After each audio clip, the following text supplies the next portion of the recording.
Good morning, and thank you for joining us here at I-24 News Morning Edition. We're on a special edition because of the related circumstances of the three kidnapped teens buried yesterday. Israeli Prime Minister Benjamin Netanyahu told the nation on last night, just 2 hours after the funerals of Gilad Shaul, Eyal Ifrach, and Naftali Frankel, that Israel would be apprehending the boys' murderers and continue pounding Hamas in the West Bank and expand the operation in Gaza if, quote, the need arises.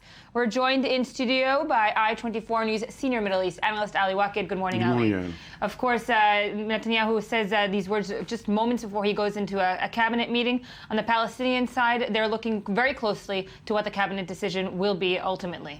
Yeah, of course. On the ground, we are learning that Hamas leaders actually disappeared. Nobody can reach them, both in the Gaza Strip and those who were not yet arrested in the West Bank. Israel continues and is continuing its campaign against Hamas. We learned from Hamas sources that several Hamas members of the Palestinian parliament were received yesterday orders from the army to evacuate their houses because they are going to be demolished. In the Gaza Strip, nobody can reach Ismail Haniyeh, Mahmoud Zahar, and other. Now the question, Yael, is how long will be this operation? How tough will be the operation?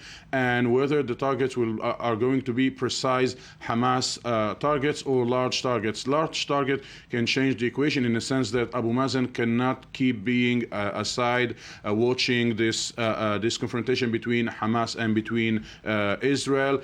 If it is a large operation, Abu Mazen, as the leader of the Palestinian people, is the one who orchestrated, sponsored the reconciliation, will pass to the offense. Now he was accusing Hamas for the deterioration. Mm-hmm. In a case of an Israeli tough escalation, we will find Abu Mazen obliged to kind of defend Hamas and accusing Israel for its retaliation. But Mahmoud Abbas is still making the rounds internationally to call on the international leaders to put pressure on Israel not to put out an all-out expansive operation, correct? Yeah, and the Palestinians think that the condemnations of the international community to the assassination of the three Israeli youngsters were accompanied by a call to the restraint. And according to the Palestinians, the effort of the Palestinian president was the reason for these calls from the international community to Israel to restrain its reaction. Now we should understand that in the Palestinian arena, everybody is expecting the next steps of Abu Mazen towards the continuation of the reconciliation file. Hamas did not take responsibility, public responsibility for the kidnapping. Therefore, Abu Mazen cannot publicly and directly accuse the organization. But if the operation will continue, the question is technically how Abu Mazen is going to maintain the talks with Hamas regarding its involvement in the PLO, in the elections, with whom Hamas is going to do elections when all its leadership actually in the West Bank and East Jerusalem have been arrested. On the ground level, of course, we're hearing reports this morning, Palestinian media reports, of a Palestinian teenager, 17-year-old, body found in West Jerusalem. We're going straight to our I-24 News reporter, Ron Friedman, in Jerusalem. Ron, the Palestinian media is reporting a Palestinian teenager has been found in West Jerusalem earlier this morning. It's thought that this teen was kidnapped and murdered as an act of retribution to, of course, the three kidnapped teens, Jewish teens, that were found just 2 days ago. Can you give us the latest details that we know? Hi, Al. Yes. So I'm currently on my way to Jerusalem Forest, where a few hours ago police found the body of a Palestinian teen. Currently, the police are pursuing two avenues of investigation. The first, as you said, that it's a nationalistic motivated crime. They believe that perhaps it was the actions of right-wing extremists who kidnapped and murdered the teen from his home near the Jerusalem suburb of Beit Hanina, killed him and buried him in the Jerusalem forest. That's one possible scenario. The other that's emerging right now is that it might be a criminally motivated act. We're hearing reports that the family, there's a dispute in the family, that there was an attempted kidnapping of another family member. yesterday, and this murder might have to do with that. And of course, if this is an act of retribution, this will be a copycat attack just hours after the three kidnapped teens were buried yesterday. This will seem to look, at least for the world, as a tit-for-tat kind of exchange. Well, yeah, the situation is pretty similar. I mean, we have a person kidnapped, a teen, a 17-year-old kidnapped, snatched into a vehicle, taken to a secluded area, killed and buried. Very similar to what happened to the three Israeli youths. I-24 News reporter Ron Friedman, you're going to be reporting from Jerusalem throughout the day. Thank you for joining us. Ali, of course, we're still unclear what the motive behind this kidnapped teenager was, but this will almost definitely show, and if this is retribution, this will spur any kind of revenge on both sides. Of course, and it came after clashes that took yesterday in Jerusalem between Jews and Arabs. It came after the Israeli authorities had limited the age of the Palestinian who can go to pray in the Al-Aqsa Mosque Friday. So the situation in Jerusalem is very tender. Now the question is whether the Israeli campaign will touch more areas in the territories, or will be precise and direct against Hamas. Of course, the Palestinian leadership, the Abu Mazen, expect that these operations will not be so large, that Abu Mazen cannot be more embarrassed than he was already, in the Palestinian street, in spite of the fact that big parts of the Palestinian population did not like the kidnapping, did not like the way that this file came to its end. People did not appreciate the fact that Abu Mazen condemned the kidnapping. People consider that Abu Mazen talks about extending the security collaboration with Israel is a kind of a sin against the Palestinian people, and this is why Abu Mazen is in a very sensitive situation, and the situation of Abu Mazen and the retaliation of Hamas, everything depend on the level of the flames that the coming Israeli operation will bring. Let's take a look now at the next report that does recap the last 20 days, of course, from the kidnap itself until yesterday's funeral.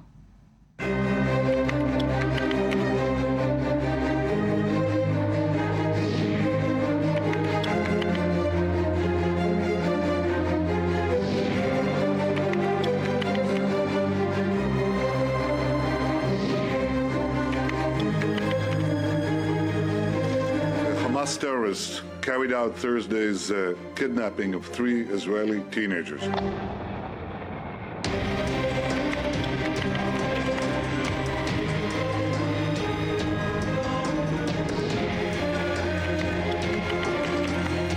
Naftali, Eyal, Gilad, we love you, we miss you. Please be strong. من مصلحتنا أن يكون بيننا وبين الإسرائيليين تنسيق أمني حتى نحمي أنفسنا، حتى نحمي شعبنا.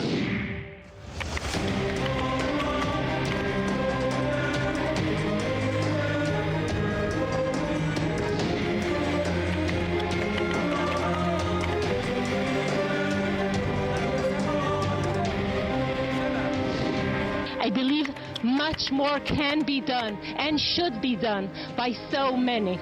I wish to ask, doesn't every child have the right to come home safely from school?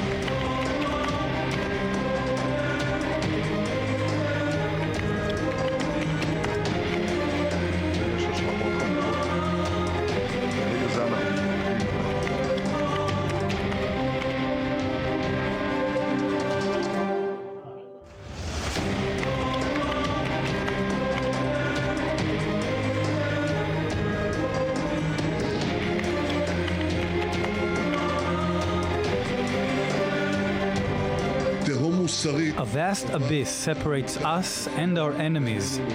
They sanctify death, and we sanctify life.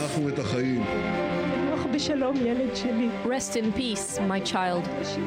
We will learn to sing without you. We will always hear your voice within us.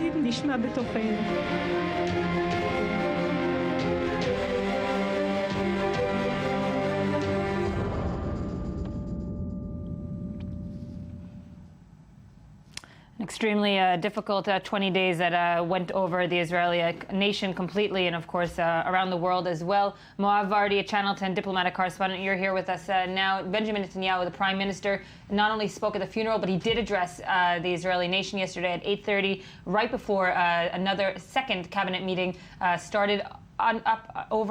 Way past over midnight. What do we know from the cabinet meeting, and what do we know from his words? What's Israel's next step? Israel is now contemplating whether or not to launch an operation against Hamas in Gaza.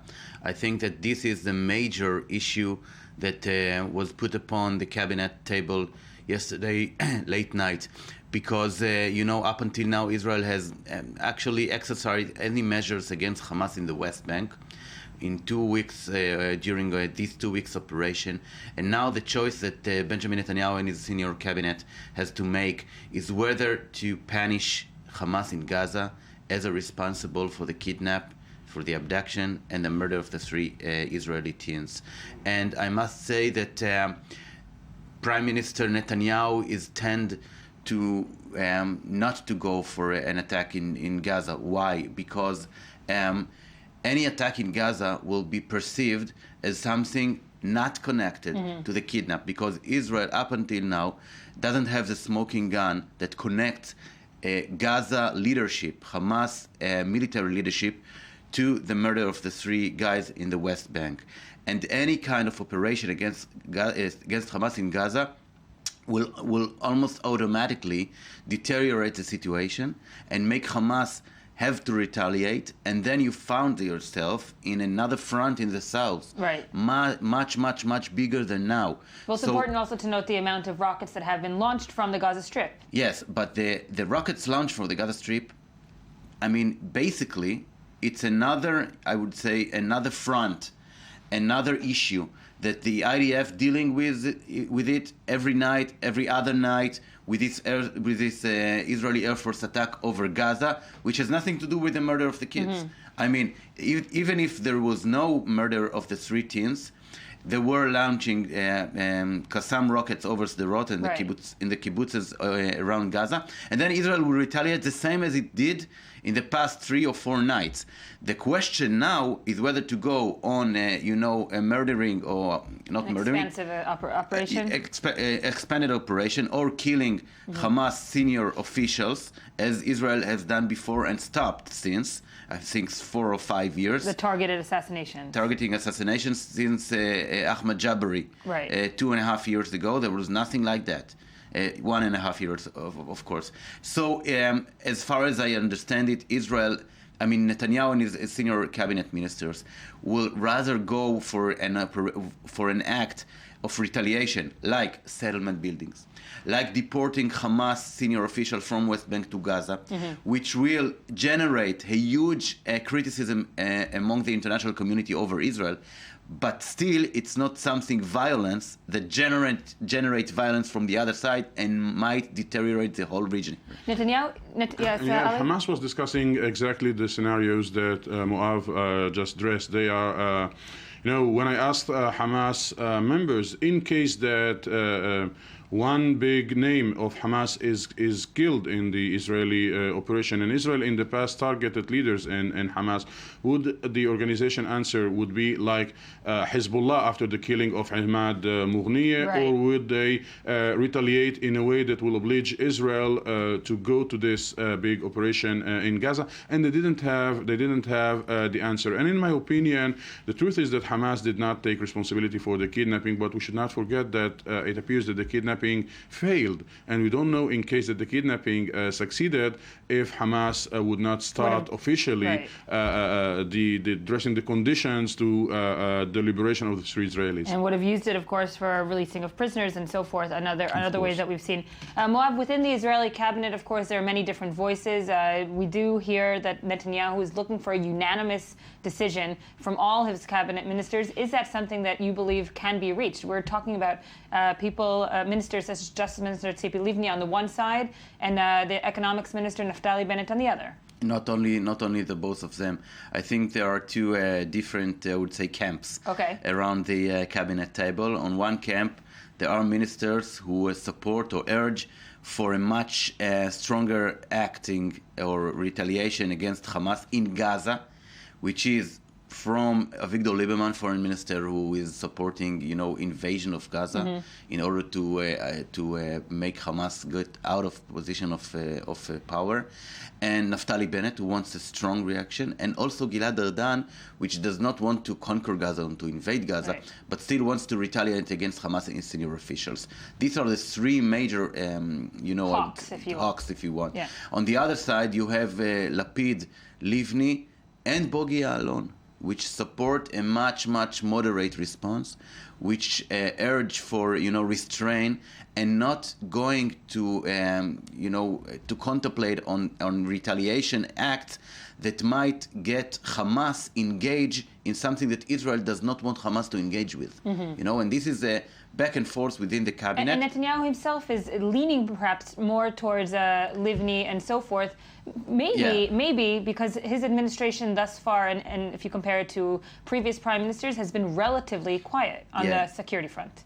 Yeah, but I think the most interesting point here is that Olmert was more of a dove in terms of Palestinian negotiation and so forth compared to Netanyahu, but Olmert was much more easy on his tendency to launch attacks or to use the Second Lebanon War, of course, and cast lead, and cast lead, which Israel somehow 1,500 Palestinians found themselves dead in the cast lead operation, and Netanyahu, on the other hand, is much more calm. But Olmert, I would say his electorate constituency, his base, was not the hardliners of the right, the settlers, the right-wingers. Netanyahu finds himself in a very interesting position for us as observers, for a very difficult position for him, which is he has to balance, or he has to, to take into consideration the Chief of Staff, Benny Gantz, Minister of Defense, Ya'alon, Shin Bet Chief Officer Yoram Cohen, who tell him not do something, restrain, don't go for something that will take this region into flames. On the other hand, put Lieberman and Bennett and Erdan aside, he has to please his own base, his own electorate base, his own right-wingers electorate in constituencies, who are the people now chanting for a much hard retaliation against Hamas. So it's political survival. It's something like that, and this is a position that Netanyahu has not found himself in since the start of his second term in office. And Ali, everything that we have been hearing the past 2 days since the boys' bodies were found, of course, is that Hamas will pay, and that has been the common denominator despite what minister it has been speaking. But Netanyahu is also wanting to convince the international community that Abu Mazen, Palestinian President Mahmoud Abbas, does need to disconnect from Hamas in the unity government, even though, as we've spoken here, the unity government is just a technocratic government and Hamas is not exactly part of it. And apparently, although publicly Abu Mazen is rejecting the Israeli demands, the Palestinian Authority is taking measures on the ground. For example, the Palestinian Authority, before closing this issue with Hamas, demanded its former employees, its former workers in the Gaza Strip to go back to their jobs and the Palestinian Authority is not yet paying the salaries of Hamas employees in the Gaza Strip. Hamas is accusing the Palestinian Authority in stopping the Arab funds that were supposed to come to pay the Gaza Strip budget and ministries. So there is already some tension between Hamas and between Abu Mazen. But can you foresee a disconnect from Fatah and Hamas right now in the unity government, or is that not even on the table? Yeah, there is nothing to disconnect because there was no connection from the but very this is what beginning. Netanyahu is calling for. There was a reconciliation. The reconciliation that allowed Abu Mazen to have its own government in the Gaza Strip. The disconnection is taking place when Abu Mazen is refusing to renew the talks with Hamas over the involvement of the organizations in the PLO, which is a very important issue for Hamas. Abu Mazen is cutting funds that were supposed to go to the Gaza Strip. So small measures that are reflecting the non-satisfaction of Abu Mazen from Hamas' direct or indirect involvement in the kidnapping. But Netanyahu, of course, will need to convince the international community, if he does go on any kind of operation against Hamas, that Hamas and Fatah, the unity between them, this is what he's trying to push forward, is dangerous for the region, even though, as we hear from Ali, Palestinian sources and media don't see this unity as anything more than technocratic. Yes, the strategic, I would say, goal for Netanyahu is to break down or to cut off the reconciliation agreement between Fatah and Hamas. This is his major, I would say, strategic political achievement that he is looking for. Now, this has come into consideration around the cabinet table, of course, because any, I would say, operation against Hamas must be seen now in the context of whether it helps or harm the chance for Netanyahu to harm this, to cut off this reconciliation between Fatah and Hamas. That means, I would say the support that Netanyahu has now from the international community after the murder of the three guys, it's very short-sighted. It's not a carte blanche to do everything. Netanyahu will probably face a criticism with everything he might reaction against Hamas if it's not, pointed concrete steps against some entity or few members that has connections, that prove connection to the kidnapped and the murder of the kids. Otherwise, it's been seen that Netanyahu is trying to take the advantage of a specific murder case in order to achieve political goals. And this, the international community will find very hard to support. Well, Yoav, if the issue is attacking Hamas, even attacking big names in Hamas, I think the international in Gaza, I think the international community will not object. They will, of course, condemn the escalation, etc. But if any of the Israeli scenarios, operations, can have negative impact over the position of Mr. Abbas, in this case, the international community will react. Abu Mazen is seen in the international community is the last and least Palestinian that can achieve a serious agreement with Israel, and any escalation that can endanger its situation, its position, its image, even in the eyes of the Palestinian, we will see the international community moving. The Palestinians are until now successfully leading a very big campaign among the international community to stop an Israeli retaliation that can go beyond this matchup between Israel and Hamas leadership. Ali, I must add it's a very thin ice. I mean, it's a very tricky game, because if the international community view the utmost, the international community that blessed the reconciliation government, by the way. That is, if the international community would not accept anything that can harm Abu Mazen. Now, if Israel is going to launch an attack against Hamas senior officials that will portray Abu Mazen as a collaborator with Israel and make him weak, then the international community will say to Netanyahu, hey, this is not what we mean by supporting you. I mean, the international community wants, stability now. The international community will not tolerate anything that might harm Abu Mazen. And if Israel is going to put the southern Israel into flames by now launching an attack against Hamas senior officials, and then Abu Mazen will be again weak because it will make Hamas again the major power now in the West Bank and in Gaza and as a Palestinian entity, that will harm Abu Mazen. That will be the exact point where the international community will tell Bibi Netanyahu, stop. And I think that one more calculation is not to reduce the isolation in which Hamas is right now, because a campaign against Hamas will oblige the Qataris, the Turks, the Egyptians even, who are now in very bad relations with Hamas, to play a role. Until the last days, the Egyptians say that in spite of all the differences with Hamas, we need Hamas as a stick that can be used for our purposes and goals, but not too much big stick that can be used against us. So these are also calculations that need to be done. Hamas is very weak now. Tough campaign, if it's not precise, if it's not quick, against Hamas will gain the organization some of its popularity that it lost and legitimacy of course. Within the Arab world. I just want to remind our viewers now just joining us that the Palestinian media is reporting that a body of a Palestinian teenager has been found in West Jerusalem earlier this morning. It's thought that this teen was kidnapped and murdered, a 17-year-old Palestinian teen, as an act of retribution. Ali, we were speaking about this before.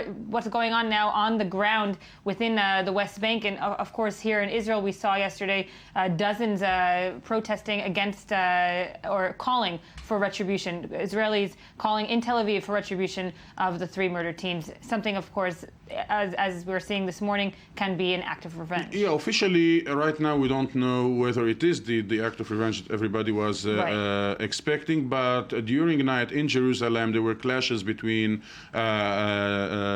Israeli demonstrators and between Palestinian. In some areas near Nablus, I heard about clashes between settlers and Palestinians. If it appears that this is a revenge, and in spite the fact that there were 3 Israeli youngsters who were kidnapped and killed, I think the situation will be tended. We are now in the Ramadan.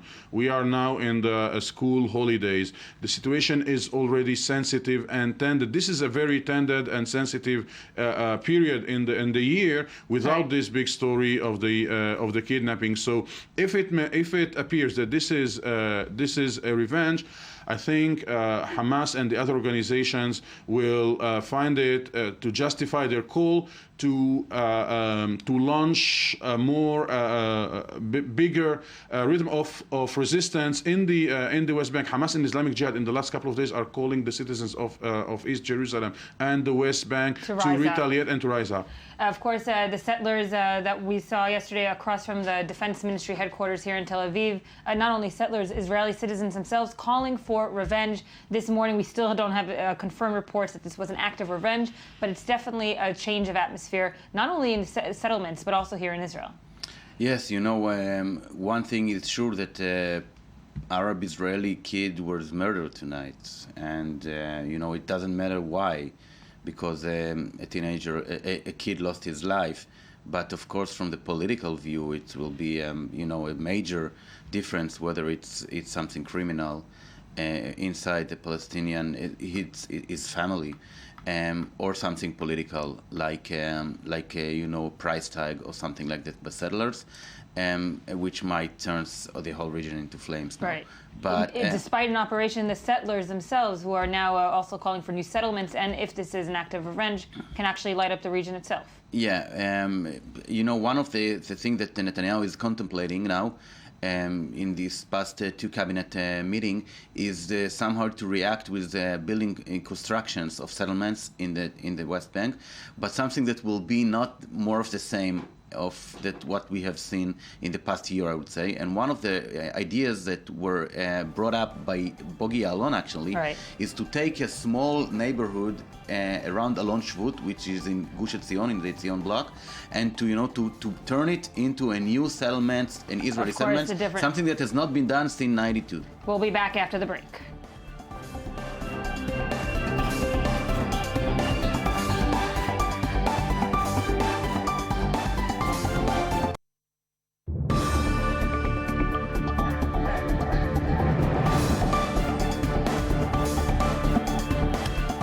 Welcome back to I-24 News Morning Edition. We now say hello and good morning to Anthony Grant, who is here with the top headlines.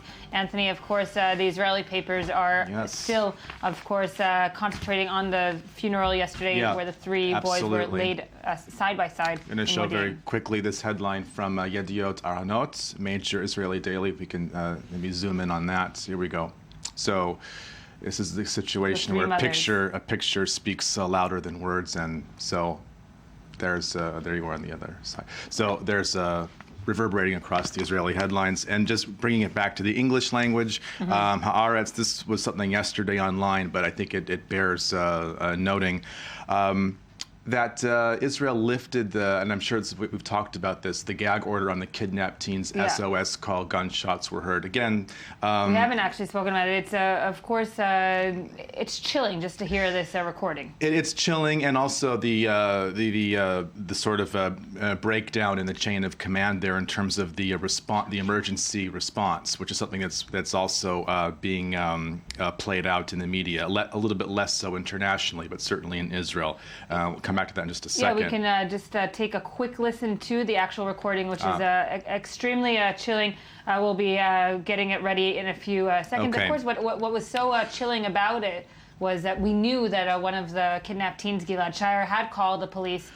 But we didn't know exactly what was the chain of events right after. Right, and it's now emerged that I think it was Gilad's father made repeated calls to this emergency call center, and yet it wasn't taken seriously at first. In those precious minutes and hours, even again, are something that's being investigated. That apparent lapse in response. And it's questionable, of course, if that would have saved their lives, Yes, or would they have just been found earlier. Let's listen to the recording. It's quite chilling.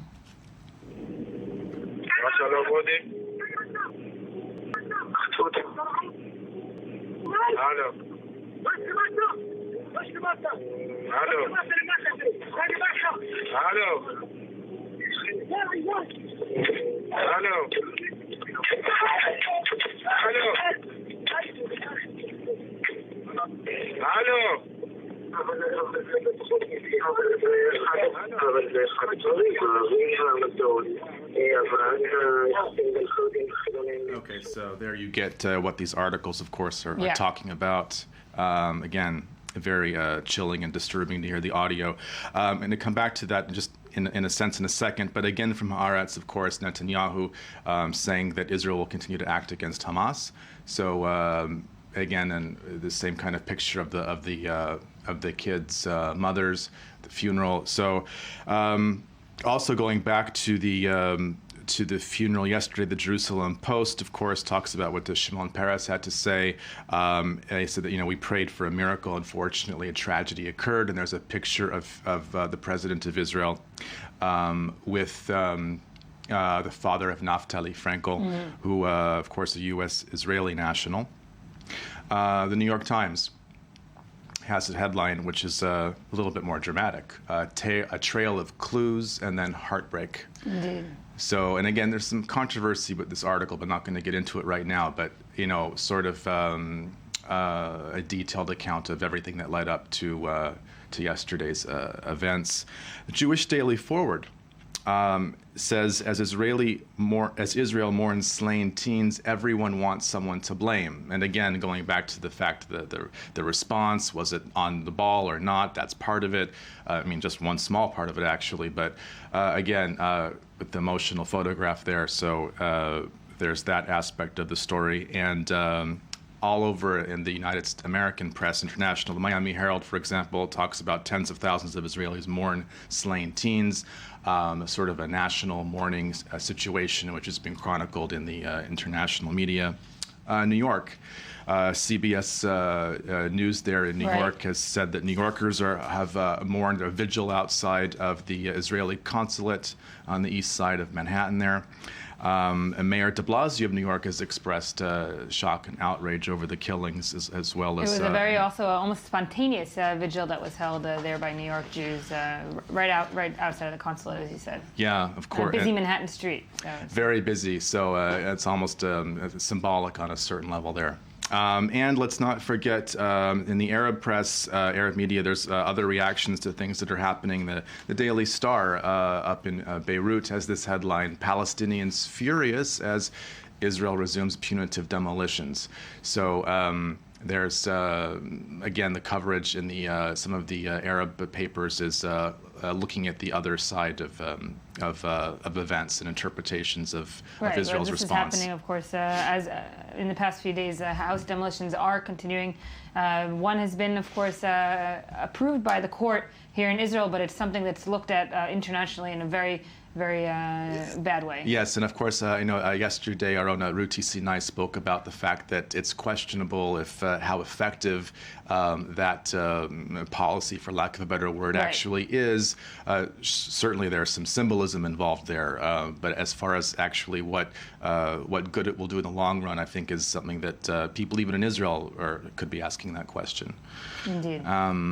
Anyway, so that's what's going on in international media in terms of coverage of these events. If we can switch gears a little bit, we also have some breaking news or quite fresh news about Nicolas Sarkozy, former French president, who was detained for several hours yesterday in a corruption probe, and now has actually been charged with corruption and influence peddling. And this is a huge deal because I can't recall when a former French president has been subjected to this kind of official interrogation. He could face up to 10 years in prison. Oh, wow.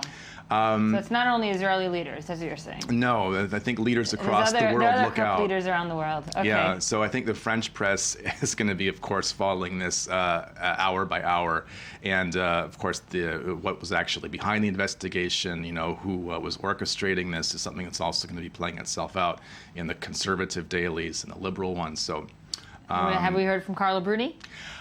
Maybe she'll write a song about it. We know that she often works politics into her songs on some level, and this could be a whole album, I think. Also in crime news, I don't know if we have this one from the Times of London, reported about the Amanda Knox case. Okay. Amanda Knox's former boyfriend, Raphael Solicito, has withdrawn his alibi for the night of the Meredith Kercher murder back in 2007. This is going to really complicate her legal efforts to attempt to exonerate herself, and kind of off the radar, but now back in the news with that particular story. All right, Anthony Grant, thank you for joining us. And we're going back, of course, to the top issues of the day. 2 days after the bodies of the 3 Israeli teenagers were found, the Israeli Air Force has been bombarding Hamas targets in Gaza, while Hamas launched Qassam missiles and have kept on raining on Israel's south. Hamas leadership has yet to assume responsibility for the kidnapping and murder of the teens, and many wonder what effect this will have on the organization, which is still part of the fragile unity government with Fatah. For more on this, we're joined in studio by the research fellow at the INSS and a lecturer at Tel Aviv University, Dr. Benedetta Berti. Good morning, Dr. Berti. Thank you for joining us. Let's first take a look at the next report that recaps the hunt after the teens' kidnappers, and we'll take it from there. This was the explosion heard all over the city of Hebron last night. The blast target was the home of Amar Abu Aisha, one of 2 suspected of kidnapping and murdering 3 Israeli teens nearly 3 weeks ago. The 2-story affluent residence was partially demolished by the Israeli Defense Forces. The demolition took place shortly after finding the bodies of Gilad Shaer, Eyal Ifrach, and Naftali Franco in a field in the nearby village of Khalkhul. The entrance to the house was completely ruined, the furniture of multiple rooms torn apart and scattered all over the house. This is what's left of the kitchen and living room. The entrance to the house was completely ruined, the furniture of multiple rooms torn apart and scattered all over the house. Abu Aisha's father, Omar, who was arrested last night, spoke to a reporter a few days ago. We don't know what happened to him. All this kidnapping story makes no sense. I don't believe any of it. Last night, Omar's vehicle was crushed under the weight of the debris of the explosion. And today, Amar's brother Taufik explained his brother's hatred to Israel. When Amr was 10 years old, our house was destroyed. Since then, he's had hate towards Israel. What do you expect, that he'd like them? It's not possible. The mayor of Hebron, Daoud Zatari, came early today to visit the Abu Aisha family in their shattered home. They lost everything, and as if they want to start from zero, from the beginning. Of course, here we are in the city of Hebron. They have their relatives and the community here, or usually they help each other. A close family friend believes the house demolition is unnecessary because Ammar Abu Aisha is already dead. Now not alive. He may be taken, kidnapped by the Israelis. It is a well-known personality, and he didn't appear since 20 days. But no one knows. But as we feel, he may be a prisoner in Israel. What's going on here? Here we are. Israel has pledged to fight terror with a heavy hand. Chances are this is not the last West Bank house to be torn apart. So, Dr. Berti, of course, in order to understand the current situation, it is important to look at Hamas, its evolution, I would say, in the past few years, from its time that it took control over the Gaza Strip until now. It's a much more, it's a weaker organization than it was a few years ago, isn't it? There's no doubt. I mean, I would particularly emphasize what has happened to Hamas in the past year and a half. When the Arab Spring began, everybody was very much saying Hamas is on the right side, they're making the right alliances, they're backing the Muslim Brotherhood, they're the rising stars, and everything's going well for them. Well, fast forward a year later, Mohammed Morsi is overthrown. There is a new government in Egypt extremely hostile to Hamas, and Hamas finds itself regionally isolated with an Egyptian government determined to hit Hamas, to close the border, to close down the tunnels. So as in the past few months, Hamas has been internationally isolated, economically weakened, and politically marginalized. Meaning the people, the citizens of Gaza are not looking at Hamas the way they used to as their leaders and so forth, as their source of social welfare and so forth. Hamas is not that same patron, if you will. Well, Hamas still has to provide because the economy in the West Bank, in Gaza, is shattered, and the main employee is still Fatah, actually, who pays most of the salary. Secondly, Hamas, and then UNRWA. So Hamas still provides, but its ability to continue to provide is going down, and with it, also the popularity of the group. In addition, in the past 2 years, the popularity of Hamas in Gaza has been declining due to malgovernance, corruption, issues that are much more related to domestic politics. In the 18 days that it took for Israeli authorities to finally locate the bodies of the 3 kidnapped teens, we heard quite a few times from Hamas leadership, from Khalid Mashal, who of course is not in this region at all, but speaking from abroad, saying that we weren't behind this. And usually one would think that if Hamas was behind this, it's something that they would want to take responsibility over. Right. So as a modus operandi, so in general, Hamas does claim. Mm-hmm. They are known to claim responsibility for rocket attack, kidnappings. They're not known, for example, Hezbollah never claims responsibility. Right. Hamas does. So this is highly unusual for the organization. For its own image. For its own image, and because this is their procedure. But there are a few possibilities here. One of them is that they were indeed behind this, but they did not claim responsibility because the operation went horribly wrong, and there's no popularity in claiming responsibility for a botched operation.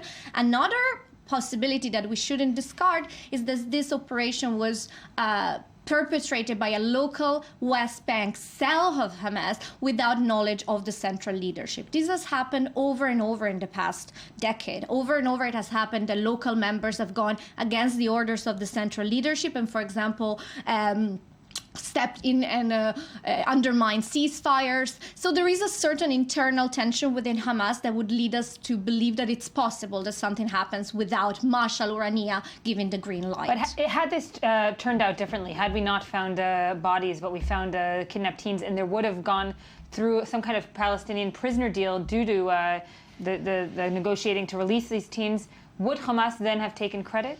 Well, it's hard to tell, but if I use, for example, the Gilad Shalit example as a pattern, well, that's what happened. Salafist groups started the operation, then Hamas Qassam Brigade's commander Jabri stepped in and sort of told the other groups, well, we got this from now, we're going to take care of the captive, we're going to conduct the negotiations. In this particular case, however, we find ourselves in a very different context, and with the unity deal in place, it just makes very little sense strategically for Hamas to come forward with such type of operation like a kidnapping. When we look at what the Israeli government will decide to do, it's on a large spectrum, from a very targeted operation to a wider, more expansive operation, specifically in the Gaza Strip. Would you? I know you're not a defense specialist, but looking at Hamas today, is there enough targets within the Gaza Strip, or is there enough targeted? We saw Jabari, of course, as the last targeted assassination that Israel conducted. Are there enough targets in the Gaza Strip for Israel to demolish Hamas? I don't think that's a realistic objective. Okay. I mean, I think Israel is very much aware that an organization like Hamas is very complex, is very entrenched, it's political, it's social, it's military. Israel can certainly... And it's also abroad, it's also outside of the Gaza Strip. And Israel can decide to go in Gaza. The only way to actually significantly damage the military infrastructure would be to go in, which I'm not necessarily sure it's a good option anyways. But even so, the larger question here is, and I think Israel has been very, very wary of this, the situation now in Gaza is very unstable. There's not just Hamas, there is a plethora of radical Salafi jihadist group who would actually have been criticizing Hamas for years, saying Hamas has sold out, has moderated. So Israel may very well be needing to be very careful what it does in Gaza, because Hamas is certainly an address, certainly someone Israel can talk to, but if Hamas goes down, there's very well the possibility of chaos and the rise of even more radical groups. Let's talk about Hamas in the West Bank, of course. Definitely it's playing second fiddle to President Mahmoud Abbas, who is still, despite the last 20 days, still in charge. Does Hamas have any more aspirations to overcome Mahmoud Abbas, or do they understand that for now they should be staying second fiddle? Hamas in the West Bank has been weakened substantially after 2007. I think between 2007 and now, the Palestinian Authority has pretty much taken care of not eradicating, but weakening the most they could the Hamas infrastructure in the West Bank. In addition to that, in the past 3 weeks, Israel has definitely, let's say, helped them in that pursuit, because the targets Israel has been hitting in the past 3 weeks have definitely also further weakened Hamas in the West Bank. So there is no doubt that Hamas' center of power is in Gaza. Right. But when you look at the Hamas leadership, Khalid Mashal, who used to be in this region, is now in exile, so to speak. Is he really calling the shots? Or as we said, are there more local cells here in Hamas that are actually operating completely alone? It's little bit of both. Khalid Mashal is very influential, but it doesn't call the shots, no? Mm-hmm. Because especially since you have a Hamas government in Gaza, well, the Gaza political leadership and their power has been rising. So people like Ismail Haniyeh, Mahmoud Zahar, they're extremely influential, just as much as Mashal. So I wouldn't say it's definitely not a one-man show. And because the leadership is so geographically dispersed, there is much more room for internal conflict. So it does happen recurrently in Hamas history that you have cells going rogue, that you have leaders contradicting each other. So yes, it's not as cohesive as people like to think it is. And of course, Prime Minister Netanyahu is also trying to sell to the world, whether one agrees with it or not, that Hamas was not only behind the attacks, but it's because of the unity government that Palestinian President Mahmoud Abbas needs to disengage from Hamas and show that he's not part of this unity government. When we're hearing, of course, earlier we spoke about how it's simply a technocratic government, and thus it's going to be very hard to sell abroad. Yes, I would agree with that point of view. Also, I would say that as of today, Mahmoud Abbas is in a gray area. Mm-hmm. He hasn't been given irrefutable proof that Haniyeh or Mashal ordered this kidnapping. Also because it's a possibility they didn't, and it was a rogue cell. So because of that, he needs to make a political decision. And my sense is that as long as is not forced to get rid of the unity government, he will not do so, and he will try to continue to keep it going, although it's much shakier than it was before the kidnapping. Dr. Birdie, I want to bring this over to the media, of course. The media around the world is looking at this situation, not really taking much of a side right now. Everyone is looking towards Israel to see what the decision will be. But on the web, it's been pretty heavy on, also almost cynical, I would say. on the web. Yeah. Well, I don't know if I would say cynical. What I've been noticing is much more of a sort of emotional response to the politics aside. Of course, it's hard to separate the politics on one level, but on a very basic level, this is a human story, and I think in social media particularly. With the few exceptions, it's been sort of that emotional chronicling, if you will, of the actual funeral and this tragic turn of events. I don't know if we have some images we can see from Facebook, for example. Right. We have Shimon Peres, Israel's president, of course, is an avid Facebook user, and there were some pictures. Someone there is. I don't know if it's him, but yeah, someone in his office, yes. But his remarks at the funeral were, of course, deeply moving, and there was. That on Facebook for anyone to see in Hebrew and English. We had a letter from Italy's President Giorgio Napolitano we with a just see now Shimon Peres' status there we go. Yeah, and, both in Hebrew and in English, and of course accompanied by the pictures. Yeah, and some of those pictures actually were picked up in different newspapers. Of course, we saw one earlier from the Jerusalem Post. Again, also circulating online, was mentioning a condolence letter from Italy's president to Shimon Peres about the boys, which in Italian, but it was nice to see that sentiment coming from a good friend of Israel, which Italy is. There you go. That was actually pulled that from Twitter, and. On Instagram, a lot of Israeli celebrities and personalities expressed in their own way their shock and grief, including Bar Raffaeli, Israeli supermodel, I guess you can say. Right. With the hashtag Stop Terror, she did something on Instagram with a picture of, there you go. Right. Memorial candles with the names of the 3 kidnapped teens. And of course, that went. I also saw that being reported on in the New York Times that Bar Raffaeli had done this. So obviously, it's getting some more play. Dr. Birdie, I want to bring you back to the house demolitions that we were talking about earlier. Obviously, Israel has laid off this policy for a while. It's now seeming to implement it again. It's looking for the 2 Hamas local operatives, as allegedly Hamas operatives, that are the perpetrators of the attack. Will house demolitions, does that perpetrate any kind of crisis within Hamas? Is that looked at part as international community as something that's not helpful to the situation? Yes, I would say so. I mean, house demolition. In Israel, it's widely, it's widely debated, but it is supported. It is supported by some in the defense establishment. Even within the defense establishment, there has been a conversation about, 1, the usefulness, and 2, the impact on the public image, and of course the legality, because house demolitions under international law are prohibited because they amount to collective punishment and reprisal, which is not allowed.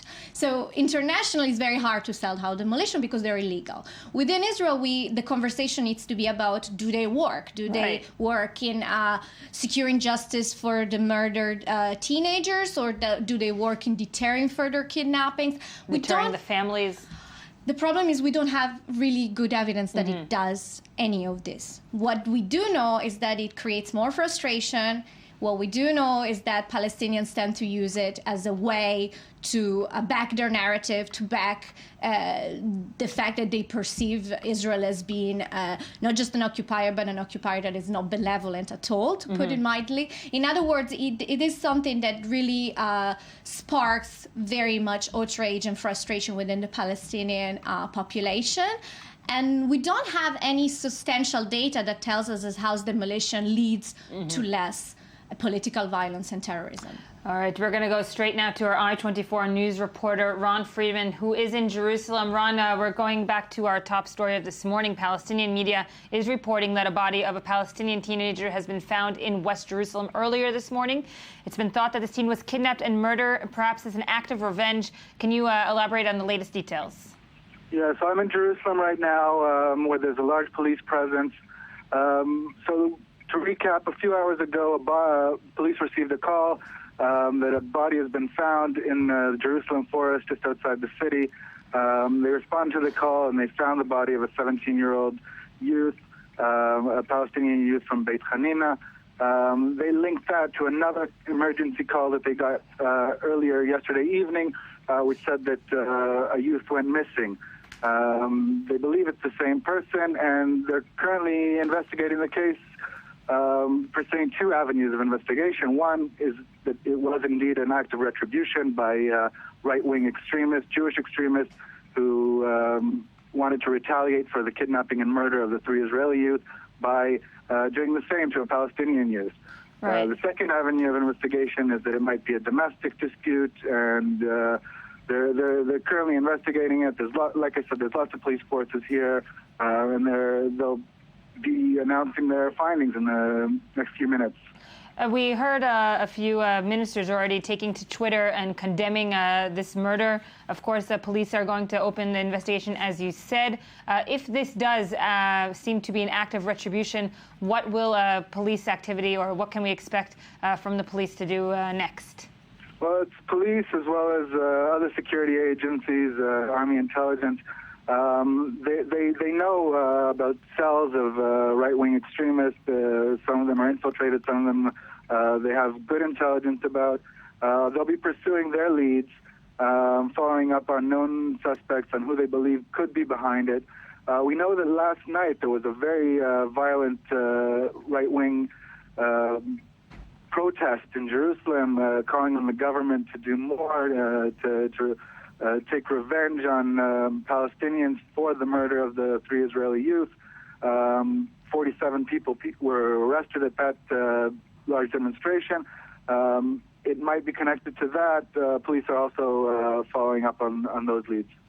I-24 News reporter Ron Friedman in Jerusalem. Of course, you will be updating us throughout the day regarding this Palestinian teen who has been found, seeing, of course, if it's an act of revenge. Benedetta, Dr. Berti, of course, this is going to, if this is an act of revenge, it's going to be more than just a tit for tat. It actually might spark popular uprisings. Yeah, I think we find ourselves in a very, very delicate situation right now. Emotions are very high on both sides.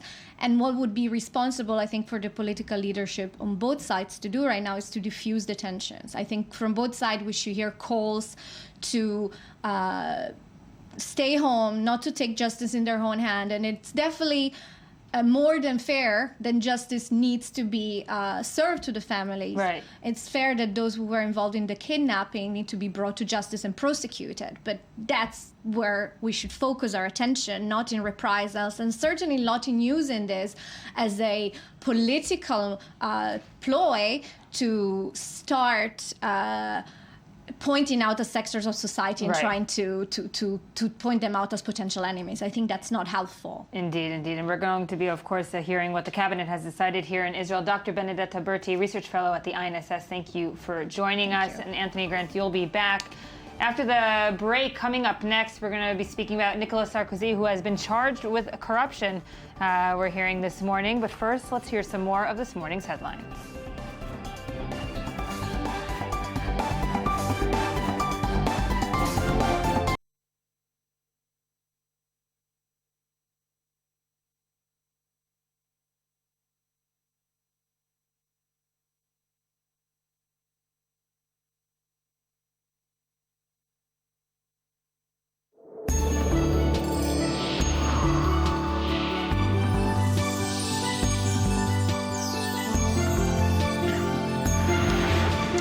Welcome back. It's still Wednesday, July 2nd. This is the Morning Edition. I'm Yael Wisner-Levy. Thank you for staying with us. We're moving to other news from around the world. Nicolas Sarkozy was placed under formal investigation last night after 15 hours of questioning into corruption allegations. The 59-year-old became the first former French president to be taken into custody when he was, of course, quizzed under police guard over allegations that he tried to use his influence to thwart an investigation of his 2007 election campaign. With me to speak about this unfolding saga, we're happy to be joined in studio by Channel 2 Senior Foreign Affairs Editor Arad Nir. Arad, thank you for joining us. Thank you for having me. Sarkozy, of course, the investigation here in France looks back at similar investigations here in Israel, and we can say with a full, heavy heart, we're not the only corrupt nation. Well, it's not consoling. No, it's not. Unfortunately. If we start on this note, it seems that Sarkozy is one of these guys like Spiro Agnew at the time that will have to look around and say that the son of the bitches have changed the rules and no one have told you about it. Meaning Sarkozy is the first ex-president in the Republic of France that was called into this kind of investigation in police custody. This is a French formality, and apparently he is the first one that had it. And now, if he'll be charged and indicted, then he faces 10 years in prison and 150,000 euros fine, which is really unprecedented. Really unprecedented, but let's go back to the investigation itself, which in itself is unprecedented. He's trying to thwart any kind of query into allegations that the late Libyan leader was the one that launched his campaign, of course, Muammar Gaddafi. This original investigation started with allegations that Muammar Gaddafi actually helped him finance his campaign for presidency in 2007, allegedly giving him 50 million euros, $70 million at the time, which is a hell of a lot of money, no matter whom it came from. Then an investigation started. Apparently, the judge that was responsible for this investigation tried to tap Sarkozy's phone, and they reached nothing. He was talking about nothing. So they started to look. Why isn't he talking about anything on the phone that they've been tapping, the presidential phone, let me remind you, the French presidential phone at the Élysée, etc. Apparently, Sarkozy was tipped that he is being tapped.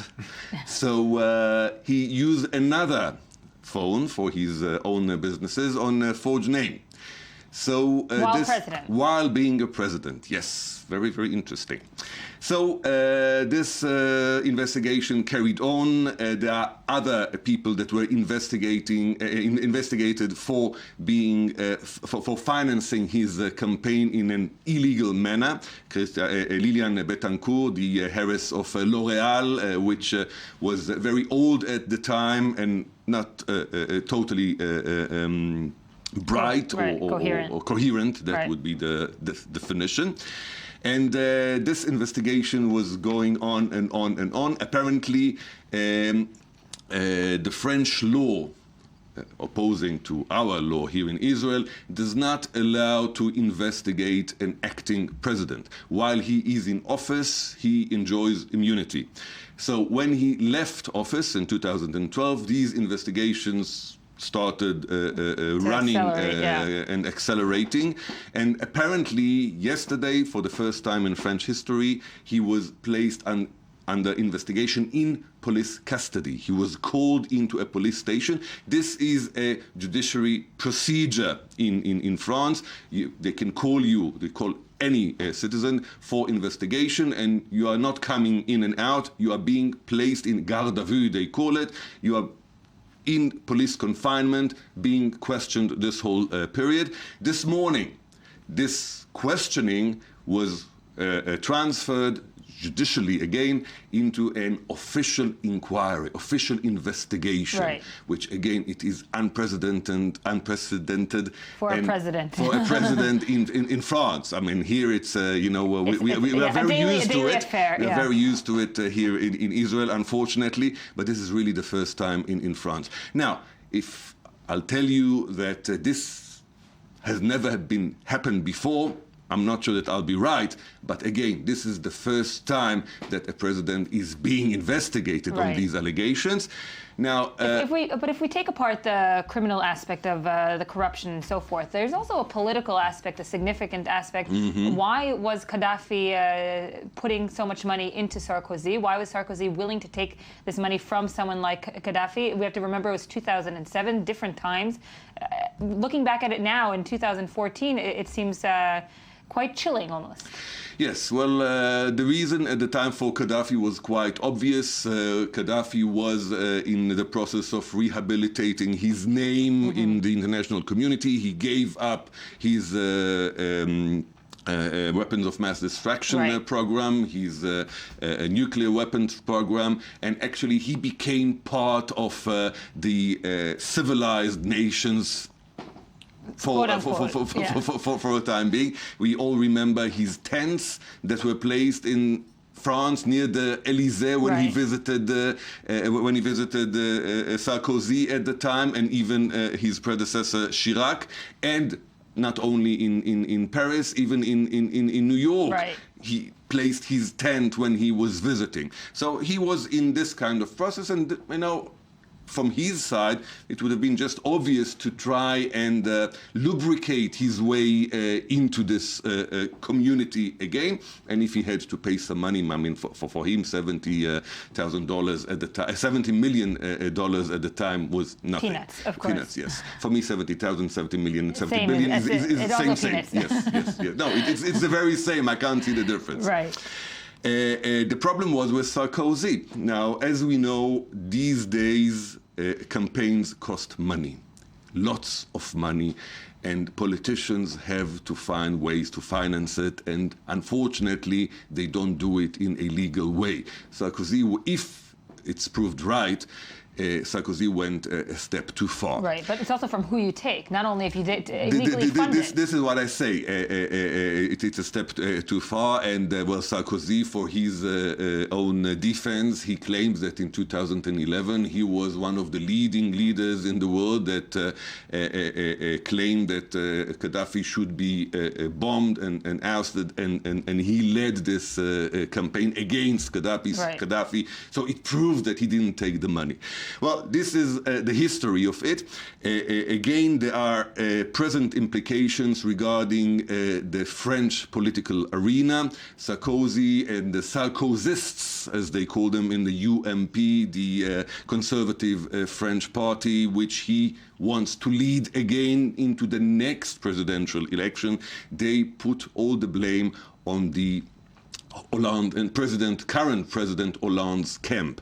They claim that they are trying to eliminate him from the political arena because he has very good chances to win election again, which they may be right because Hollande seems to be not on his top line at the moment. Is the French public looking at this latest investigation and weary perhaps of re-electing someone like Sarkozy? Or maybe like, if I can make the analogy here in Israel, it took a while to convince the Israeli public that, for instance, Ehud Olmert was the corrupt individual that the court did rule in the end. Well, the French people are shocked from the recent developments of the last fortnight. I'd say they didn't grasp it altogether, so I wouldn't jump into conclusion how they perceive it.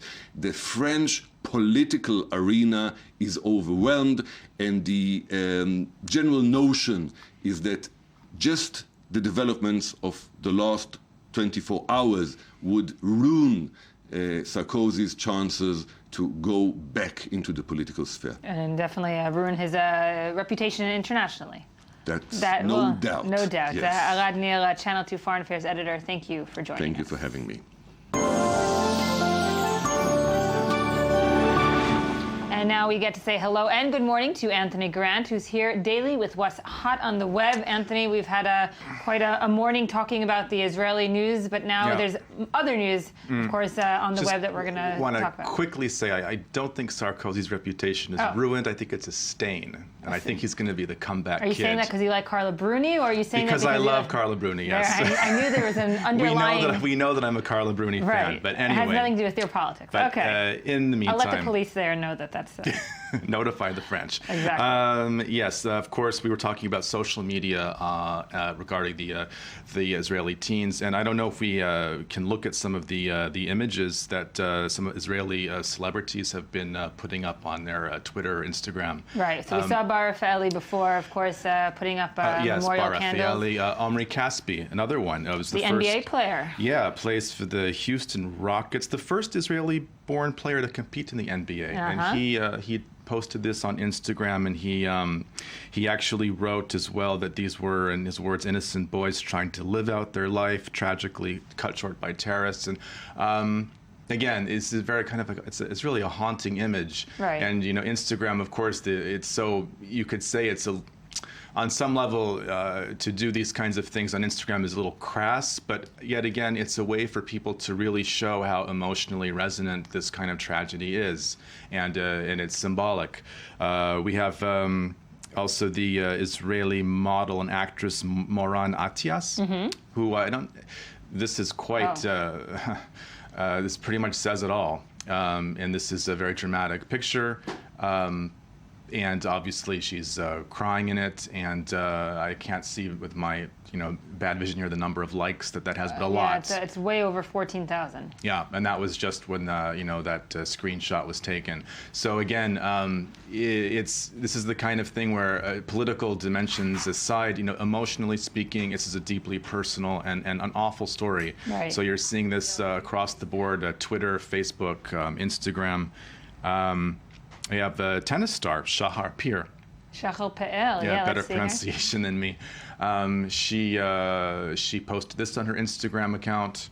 Again, like the images of the boys, and I don't know if she has a message in there, but again, it's you're seeing things like this across the board from different walks of life. And it definitely does get the message across internationally, as these are all internationally known Israeli personalities. Yeah. What else do you have? Also, again, the story is something that's being covered a lot in the United States. We have Andrea Mitchell, a prominent American a journalist, tweeted her a screenshot of her interview with Ambassador Dermer, Israel's ambassador to United States.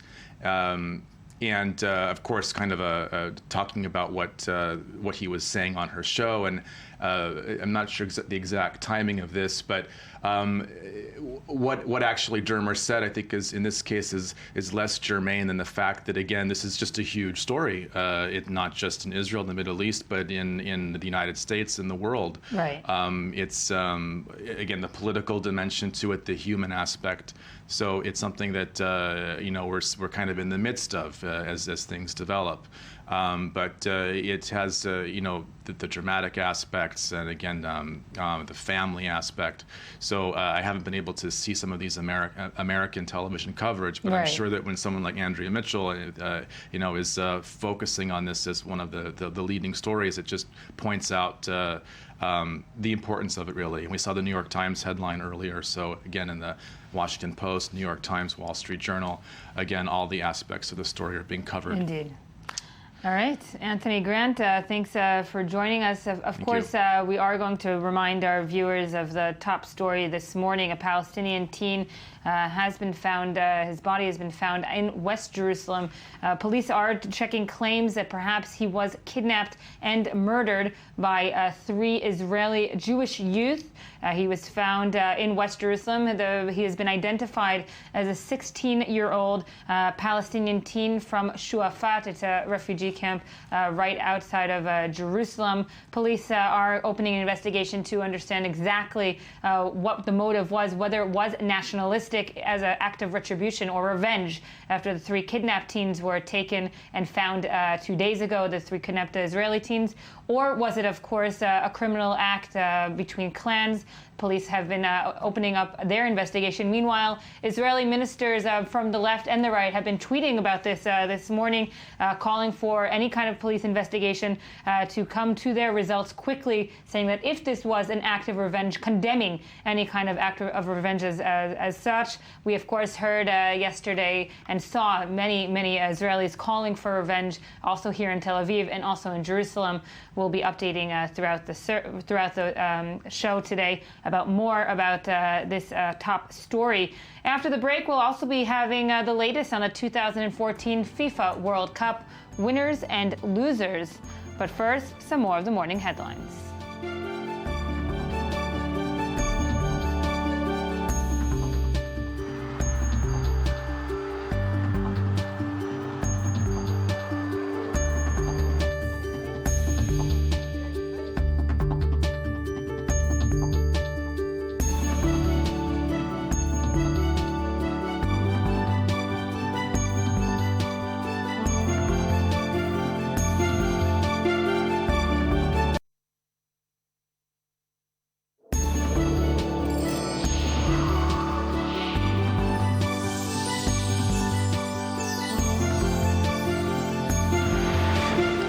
Good morning, and thank you for staying with us here at I-24 News Morning Edition. We're joined now by the Economy Magazine correspondent Daniel Roth. Good morning, Daniel. Morning. So what are we starting with? Uber. Uber is a taxi app. Here in Israel, we're more used to Get Taxi, but around the world... We are very used to Get Taxi. Very used to Get Taxi, but around the world since 2009, they've been using Uber. So why don't we take a look at this VTR? We'll see what all the kerfuffle is about. Okay, so let's take a look. Uber's in Israel. With just the press of a button, Uber shows me all the private drivers nearby ready to pick me up. Uber Technologies, an app that connects drivers with people looking for rides in a sort of digital taxi network, has taken the world by storm since it was founded in 2009. It has also been the source of anger for a growing number of drivers using the Uber app to connect to passengers who say the service is treating them poorly. They demonstrated in front of the company's Santa Monica offices last week. Separately, taxi drivers have been protesting the use of the app altogether as it cuts into their business. I mean, you drive in this kind of Mercedes S550 for $1.20 a mile.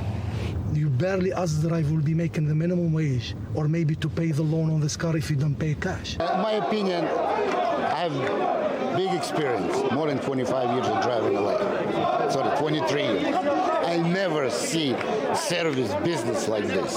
It's impossible. It's the biggest fraud I ever see. Uber has drawn the ire of drivers in California because they have set up new rules with short notice stating that they would have to upgrade to cars no older than 2010 in order to be considered for their Uber Black luxury service. The other option is to be transferred to the lower scale, cheaper Uber X service. The drivers see their contribution as being central to the growth of Uber from a small startup to a company valued at $18 billion. They say that the model doesn't leave room for a livable wage, while Uber maintains that they are not an employer and shouldn't be expected to take care of workers as such. All of these drivers are independent contractors. We don't employ any drivers. They license our platform. We welcome them to use the platform as much or as little as they like. Some people use this as just a way to supplement their income. They may have a full-time job and use this a few hours a week. The startup is now operating in 38 countries on 6 continents, according to their website. And taxi drivers in Washington, D.C., London, Madrid, Rome, Paris, and elsewhere in Europe took to the streets, creating traffic chaos to protest the existence of the app earlier this month. They see Uber as stepping in from the side, breaking local rules, and stealing business from them without licenses. So Uber is not only good for some of us citizens, but it's also causing a lot of fury. Yeah, there's 2 issues at stake here. One of them is the focus of this report, which was in California specifically, the people who are working for Uber, who have kind of taken on careers there because unemployment is a huge problem, particularly in America and across Southern Europe. So people are looking to apps like Uber to fill in full-time jobs. Right. Now, Uber wasn't prepared for that, according to the spokesperson. They don't consider themselves employers, so their rules are really made to create a pricing system that's good for consumers and that's good for Uber, but not for taxi drivers. And when you compare this app to other apps, such as Get Taxi, it's just only one of them. It's different because of they don't consider themselves as employers. Get Taxi does. Right. So, you know, Uber is really, they think of themselves more as a community. And this is when people talk about disruption of an industry, this is what they mean. They mean that they don't think of themselves in the same sphere as the taxi industry. They think of themselves as something totally different.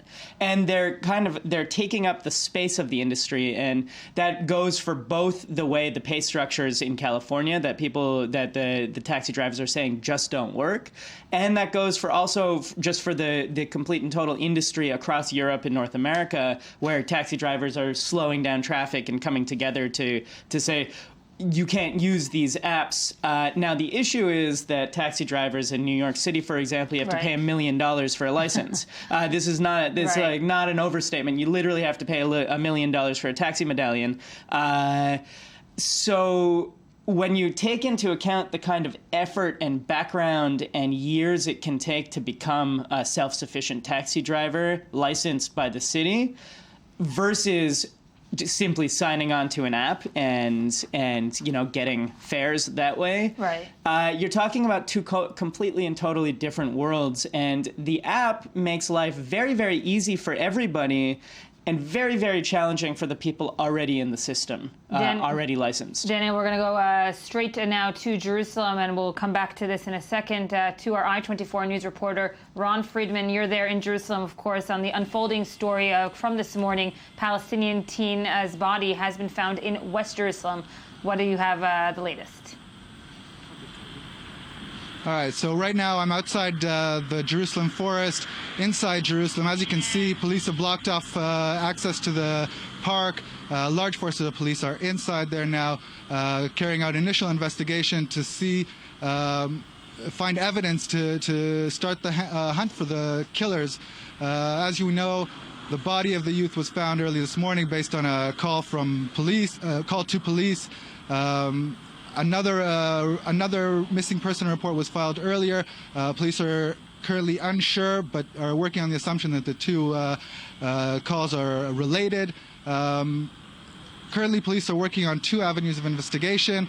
One is that this was indeed retribution carried out by right-wing extremists. They believe that people angry, seeking revenge for the murders of the three Israeli youth 3 weeks ago, took justice into their own hands and kidnapped and murdered a Palestinian youth. Second avenue of investigation is that this might have been a criminally motivated crime having to do with an internal dispute in the Palestinian village of Beit Hanina. And Ron, of course, if this is an act of revenge, we've already seen members of the Israeli cabinet start vocalizing any kind of escalation that this may bring. Do we know exactly what happened throughout the night until this Palestinian body was found? Details are still emerging. We know that the police got a missing person report, and we know that a few hours later they got a call about this body that was found. What happened in between, we don't know. We do know that as opposed to what happened with the Israelis 3 weeks ago, they started acting immediately. All right, Ron Friedman, I-24 News reporter there in Jerusalem. You will be, of course, updating us throughout the day on this new evidence. Of course, is it an act of revenge or is it a criminal offense? We'll be finding out later today. Police are looking into that.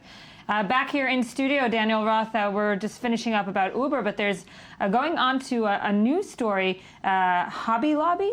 Hobby Lobby. This is a craft store, a chain of stores in the U.S. that took to the Supreme Court because they didn't like a provision in the Affordable Care Act that said they have to provide contraceptive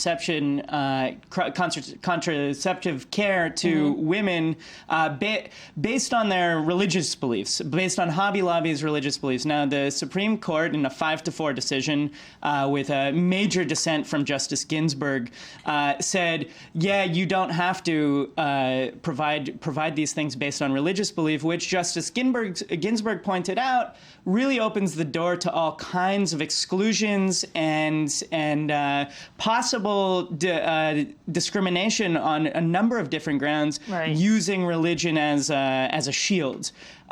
So what this really has an effect on is what employers in the United States are responsible to provide to their employees. And notably, people have been saying this is actually a proof of kind of the need for a universal health care that's not related to employers providing it, that the government provides it so that, ironically speaking, it takes the politics out of it. The government provides all the health care that's out there, that's legal and safe and needed, and that there's no question about how it's provided. So it's ironic that this case that ruled in favor of a corporation being able to deny certain kinds of health care would point to the need for universal health options provided by the government. And it's obviously singling out not only religious factors, but also gender factors. It's completely against women here. Right. So, as the head of Planned Parenthood pointed out, this is not a religious debate. It's not a religious debate. It's not a controversy amongst women. 99% of women in the U.S. use some form of birth control in their lives. 99%. It's not